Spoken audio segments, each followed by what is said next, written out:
Apa kabar semuanya, para pemirsa pencari ilmu pengetahuan yang sangat cerdas dan berbahagia. Selamat datang dan selamat mencari ilmu pengetahuan di YouTube channel Kunci Sejarah.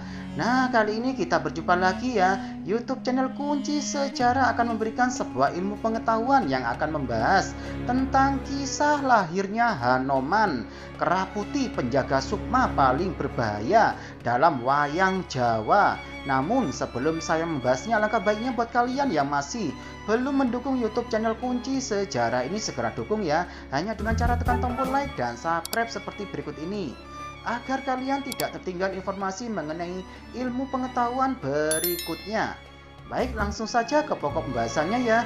Kisah lahirnya Hanoman, kera putih menjadi sukma paling berbahaya dalam wayang Jawa. Hanoman adalah sosok yang memiliki umur cukup panjang, yakni sejak zaman Ramayana hingga Mahabharata, lalu dia maksa pada era Madya. Dalam lakon wayang Jawa, Hanoman adalah titisan Batara Bayu. Dia mengabdi pada Sri Ramawijaya dan menjadi pelindung dari suami Dewi Sinta tersebut.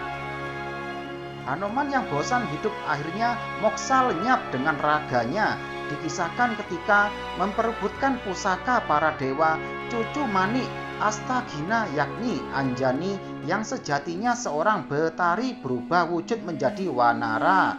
Dia berubah wujud bersama saudara-saudaranya Subali dan Sugriwa. Akan tetapi untuk kembali ke wujud semula, mereka harus bertapa sekian lama sendiri-sendiri. Batara Bayu datang ketika Anjani melakukan tapa brata dan membuat Anjani hamil, hingga lahirlah Hanoman. Selain Hanoman, anak Batara Bayu yang lain adalah Werkudara. Keduanya memiliki sandangan khas yakni kain poleng dan keduanya memiliki kuku pancanaka. Pada cerita versi Mahabharata Jawa, nama lain Hanoman adalah Resi Mayangkara. Dia seorang titisan Wisnu. Pada zaman Ramayana, Hanoman sangat dekat dengan Sri Ramawijaya. Sedang di era Mahabharata, dia dekat dengan Sri Prabu Kresna. Dalam kisah Ramayana, Hanoman sangat membela Sri Ramawijaya, akan tetapi berbeda pada kisah Mahabharata.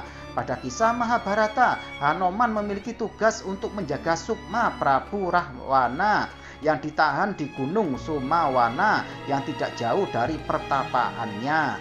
Suatu ketika sukma Prabu Rahwana lepas tanpa diketahui Resi Mayangkara. Kejadian itu baru diketahui Hanoman ketika Batara Narada datang dan memberitahukan bahwa sukma Rahwana lepas. Sukma Rahwana masuk ke dalam raga Antareja, saudara Gatotkaca putra Werkudara, hingga Antareja memiliki kekuatan hebat namun diselimuti angkara murka yang luar biasa.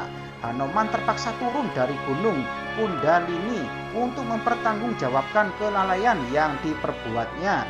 Dia ingin merantai kembali sukma Rahwana yang lepas dari penjara gaib yang di Gunung Sumawana.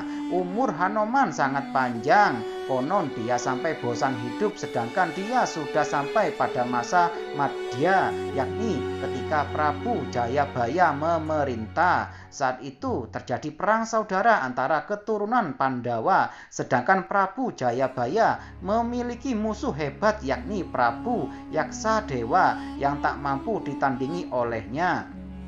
Para dewa terpaksa memanggil Batara Narada untuk mengutus Hanoman sebab terjadi kerusuhan di Marcapada. Ketentraman di Marcapada menjadi syarat agar Hanoman bisa mati sebab Resi Mayangkara tersebut menginginkannya.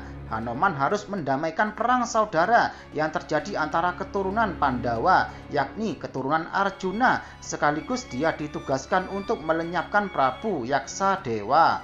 Akhirnya, tugas pun tuntas dilaksanakan Hanoman dan keturunan Pandawa kembali bersatu. Hal ini ditandai dengan menikahnya putra Prabu Sariwahana menikah dengan putri Prabu Jayabaya. Sedangkan pertarungan hebat yang dilakukan Hanoman dengan Prabu Yaksadewa, dia gugur dan moksa bersama raganya. Sedang Prabu Yaksa kembali ke wujud asalnya, yakni Batara Kala. Nah, demikianlah penjelasan dari YouTube channel Kunci Sejarah ini mengenai kisah lahirnya Hanoman.